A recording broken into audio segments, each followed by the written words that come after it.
bal sawiro daawada adigoon lahayn wax talenti ah ama xirfad ah taasoo kaa dhigaysa inaad dadka kale ka daciifsan tahay laakiin adiga riyadaadu aad ayay u weyn tahay oo waxaad rabtaa inaad noqoto haliyey aad u awood badan oo dadka kale qadariyaan laakiin jirkaagu kuuma ogola midaas laakiin adigoo dagaal ku jira ayaad dhimatay kadib waxaad dib ugu laabatay shalay markastoo aad dhimatana waxaad dib ugu laaban doontaa maalinkii ka horreeyey midkaad dhimatay tanina waxay kuu sahlaysaa inaad riyadaada rumaysid balse miyay fudud tahay oo waxaad mar qura noqon doontaa haliyey samay adag tahay oo isma dhiibi doontid si aad riyadaada u rumaysid si aad sheekadan xiisaha badan u ogaato ugu horrayn subscribe pageka like-na saar muuqaalka xabiibkeenana ku salin naxariis iyo nabadgelyo korkiisa ha ahaatee intaa kadib aynu bilaabana muuqaalka maanta sheekadu waxay ka bilaabmaysaa nin digsiyo mulqacad isla dhacaya si uu u kiciyo dadka xerada jooga islamarkaana waxaan aragnaa nin sariirtiisa ku jiifa oo aan rabin inuu hurdada kasoo kaco laakiin nin kaleo ag fadhiya ayaa hadlaya isagoo sheegaya inay kabtiisa wax ku jiraan waxaasina wuxuu ahaa xasharaad taasina waxay soo kicinaysaa ninka wuxuu sheegayaa in magaciisu yahay Ingrid kadib markii uu dhib abuurayna waxa madax looga dhigay kooxdan waalan kuwanina waxay ahaayeen kooxdiisa dagaalkii ayaa bilaabmay isagoo islamarkaana taliyihii dagaalku yidhi dagaalka gala Ingrid ma laha wax awooda iyo talenti ah wuxuu halkan kusoo gaadhay waxa weeyaan tababar iyo calool adeeg aan dhammaad lahayn waxaan aragnaa isagoo iska difaacaya weerar kadib laag ayuu ka jarayaa ninkii kale islamarkaana askari ayaa dhulka ku jiidaya isaga isagoo islamarkaana dusha kasoo koraya kadib feedh ku bilaabaya laakiin askariga ayaa kurka laga goynayaa oo waa la caawinayaa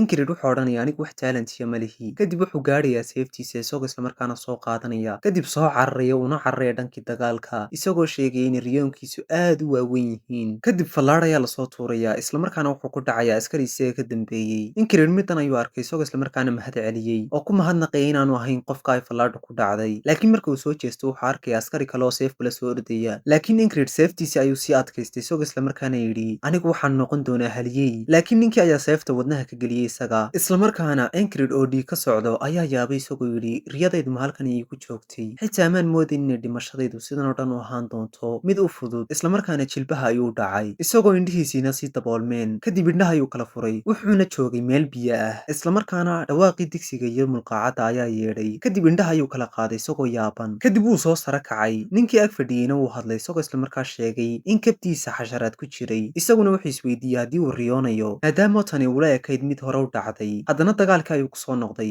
kadib waxaa arkay seef kusoo socota cunihiisa islamarkaana cunaha ayay ka dhex gashay sidaasna wuu ku dhintay haddana mar labaad wuu soo kacay islamarkaana mar saddexaad ayuu dhintay haddana mar afraad ayuu dhintay wakhtigan oo dhanna waxaa dilay hal askari oo keliya wuxuu mar kale kusoo kacay dhawaqa digsiga iyo mulqaacadda isagoo islamarkaana cunaha isqabtay kadib wuxuu ku noqday dagaalkii isagoo islamarkaana arkay askarigii markasta dili jiray isaga kadib askarigii dhankiisa ayuu soo booday isagoo seeftiisii soo kala qabtay islamarkaana wuxuu arkay seefta isaga kusoo socota isagoo yidhi tani waa markii 17aad ee uu ninkani dilo kadib indhihiisa ayuu isku qabtay isagoo aqbalaya xaalkiisa ninkiina cunaha ayuu seefta ka geliyey halka uu isna yidhi waxay fiicnaan lahayd haddii aan seefta garan lahaa islamarkaana ninkii wuu ka dhaqaaqay meeshii isagoo isna jilba joogsan isna dhiiggiisa ayuu ku dhex dhacay isagoo islamarkaana kasoo dhex kacay meel biyo ah kadib waxaan aragnaa dab buluug ah kaasoo uu siday nin doon wata ninkii doonta saarnaa wuxuu ku yidhi isdhiib oo soo raac doontan oo noloshaada iska dhiib noloshaadu way adagtay ma dhaafi kartid ninkaase mana dili doontide laakiin Ingrid waxaan oo dhan mu malqayn isagu keliya cadha ayaa indhihiisa ka muuqatay isagoo islamarkaana qayliyey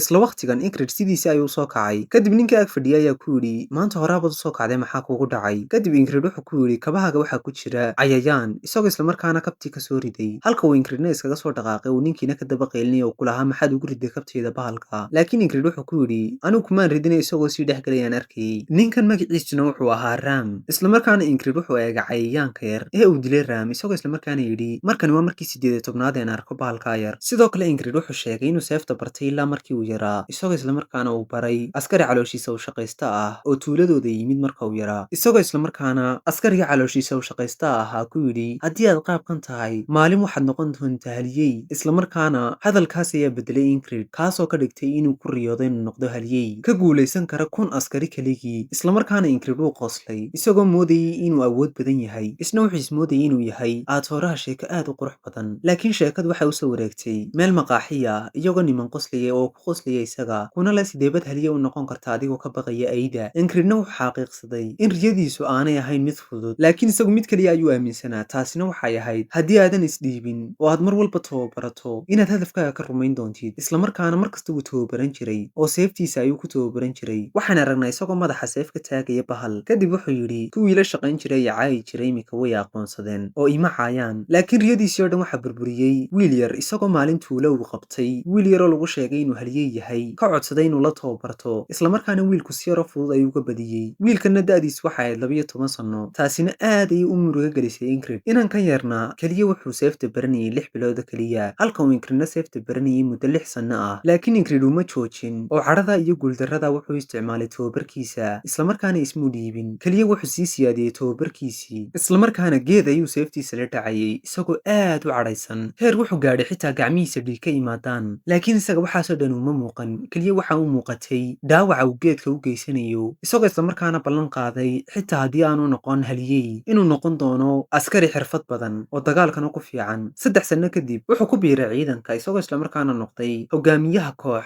darajadoodu tahay midda labaad taasina waxay ahayd waxa ugu fiican ee uu samayn karo aynu dib ugu soo noqonno markii uu ka soo baxay teendhada wuxuu la hadlay mid ka mid ah askartiisii ka tirsanaa kooxdiisa isagoo la yidhaahdo Jackson kadib Jackson ayaa eegay dhankiisa isagoo weydiiyey waxa uu rabo Ingridna wuxuu sheegay inuu qabto hawshiisii isaga maanta uu lahaa Jacksonna haya ayuu ku yidhi laakiin waa inaad marka dambe ii abaalgudda ayuu ku yidhi kadib Reem ayaa hadlay isagoo islamarkaana sheegay in Jackson uu yahay sida bisadoo kale waxa uu qabtaana waxa weeye inuu dadka eego keliya isagoo indha xunxun ka eegaya laakiin Ingrid intuu dhankiisa soo eegay ayuu ku yidhi waxaan rabaa inaan barto takniikada ama xirfadda wadnaha bahalka oo ah takniiko u gaara Reem iyo family uu kasoo jeedo laakiin Reem ayaa intuu eegay ayuu qoslay isagoo islamarkaana ku yidhi markii ugu dambeysay ku yidhi aan ku baro soodigii diiday maxaa maskaxdaada bedelay talow kadib dagaalka ayaa bilaabmay haddana Ingrid sidii ayaa ku dhacday oo cunaha midi laga geliyey markastuu soo kacana wuxuu la tababartaa Reem isagoo baranaya takniikada wadnaha bahalka islamarkaana wuxuu sheegay inuu markan isbedeli doono oo uu ninkan iska difaaci doono kadib dagaalka ayaa bilaabmay askartina kor ayay u qayliyeen intaan dagaalku bilaabmin ka hor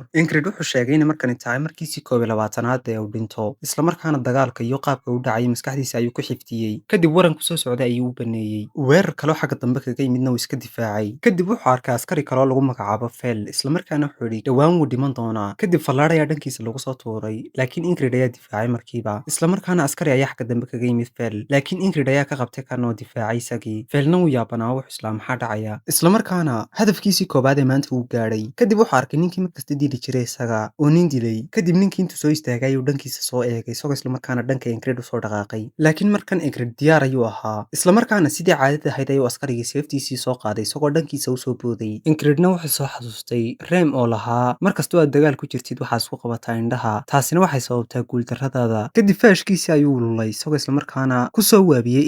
Ingridna markiiba indhuhu isku qabtay Reemna wuxuu ku yidhi waxaad u baahantahay inaad geesi noqotid oo aad iska saartid cabsidan kugu jirta ood sida bahalka oo kale noqotid takniikada wadnaha bahalkana qof sidaas oo kale loogu talagalay islamarkaana Ingrid wuxuu indhaha ku hayay seeftii ninka isagoo yidhi kama baqanayo dhimashada maadaama uu markasta dhinto kadib wuxuu ku guulaystay inuu markii koobaad u baneeyo seefta uu ninku ku soo waday wadnihiisuna saa'id ayuu qaraacmayey markii uu baneeyey seeftan isagiyo ninkii way soo eegeen haddana mar labaad ayay isweerareen laakiin ninka seeftiisa ayaa xawaare saa'ida ku socotay isagoo islamarkaana Ingrid cunaha kaga taagay seeftiisii Ingridna indhihiisa ay isku qabtay isagoo islamarkaana kasoo kacay meeshii uu ninka doonta saarnaa joogay kadib ninkii ayaa la hadloo ku yidhi isdhiib ma dhaafi doontid gidaarkane laakiin Ingrid wuu qostay isagoo islamarkaana yidhi tani waa markii koobaad aan arko seeftiisa ee aanu baneeyo markaasaan isku dhiibi karaa markii uu Ingrid soo kacayna wuxuu isku diyaariyey dagaal isagoo islamarkaana dagaalkii ay soo dhex galeen waxaynu u soo boodnay markiisii 33aad isagoo islamarkaana dagaal ku jira ayuu sidii ugu baneeyey ninkii kadib weerarkii labaad ayay isku soo qaadeen islamarkaana markan uu iska difaacay Ingrid laakiin seefta ayaa cunaha kasii jartay kadib dhulka ayuu ku dhacay cunihiisana waxaa kasoo dhacday qoor uu cunaha ku xidhnaa kadib wuxuu xasuustay mar uu caawiyey tuulo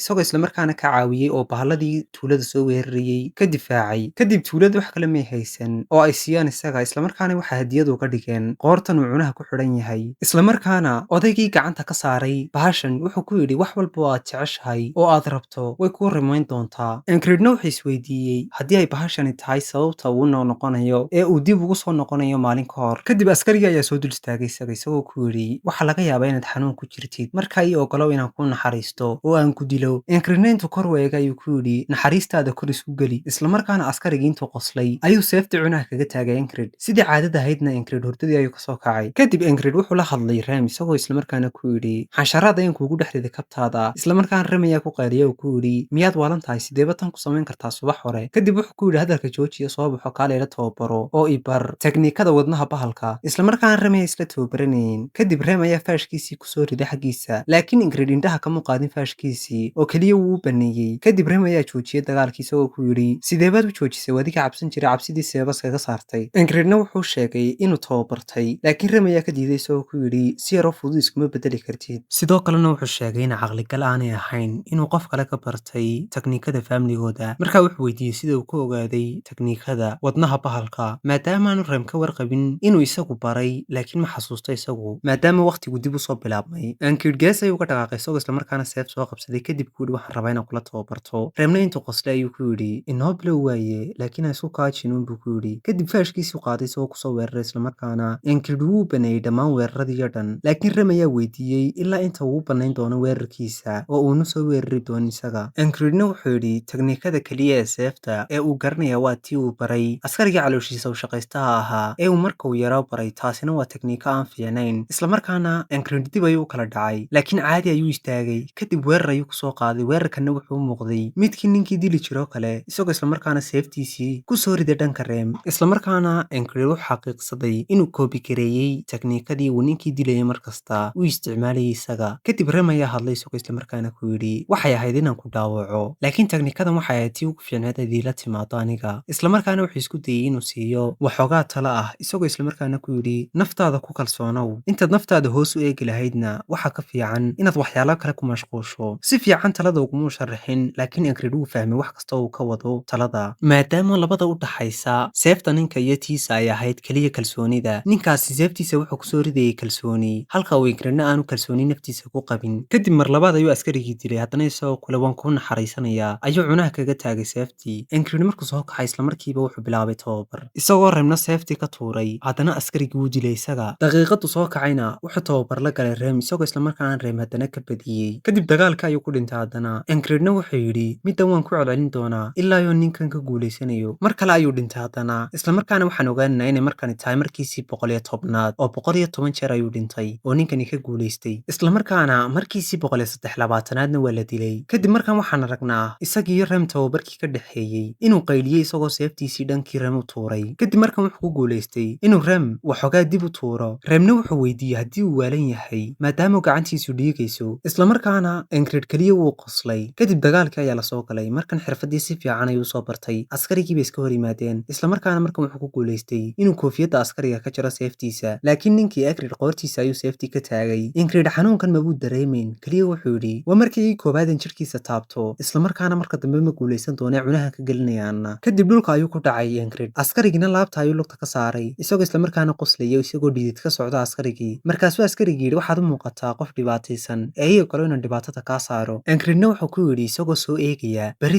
beritoole waad dhiman doontaa. Kadib askarigii wuu qoslay keliya, isagoo isla markaana yidhi beritoole uma taalo qof dhintay, laakiin isagu beritada ma ogeyn inay tahay maalintan ay joogaan. Kadib Ingrid ayaa soo kacay, isagoo isla markaana cayayaankii yaraaya ee uu soo tuuray Rem ku istaagay, isagoo isla markaana sheegay inuu arkay iyadoo kabta sii gelaysa. Kadib wuxuu Rem ku amray inuu hawshiisa maanta ka qabto. Remna wuu yaabay, isagoo isla markaana yidhi muxuu si yaroo caadiya aniga igu amrayaa. Isla waqtigan waxaan la kulannay mid kaloo kooxdiisa ka tirsan, magaciisuna waa Big Eye, isla markaana micnaheedu ay tahay indhaweyne. Kadib Ingrid wuxuu ku yidhi waxaad ii keentaa gaashaan iyo toorey, isla markaana lacagta gadaal ayuu ka siin doonaa. Indhaweynena wuu yaabay, isagoo isla markaana ku yidhi keliya waxaan kugu kalsoonaanayaa markan maadaama aad tahay maamulahayga. Kadib Rem ayaa u yimid indhaweyne, isagoo isla markaana ku yidhi guddoomiyuhu awalna mu amri jirina maxaa maanta ka qaldan. Kadib Jackson oo meesha fadhiya ayaa hadlay, isagoo isla markaana ku yidhi hawlihiinoo dhan isagaad u dirtaan, markaa waa markiina iyo hawshiina qabsada. Kadib waxaan aragnaa laba kaloo kooxda ka tirsan, iyagoo isla markaana soo daba istaagay Rem. Remna wuxuu yidhi maanta waxbaa ka qaldan booska, maadaama uu qaab kale yahay gebigiisoo dhanba. Ingrid wuxuu yidhi mar kastoo aan dhinto waxaan dareemaa xanuun saa'ida. Kadib wuxuu isweydiiyey waxaa dhici doonaa haddii uu ka guulaysan waayo ninkan, xitaa hadday ku qaadato 10,000 oo jeer. Kadib su'aalo badan ayaa maskaxdiisa ku dhacay, wuxuu isweydiiyey haddii uu baxsado maxaa dhici doona oo aanu dagaalkan oo dhan gelinba. Ka waran haddii uu berri soo kaco oo aanay waxba dhicinba.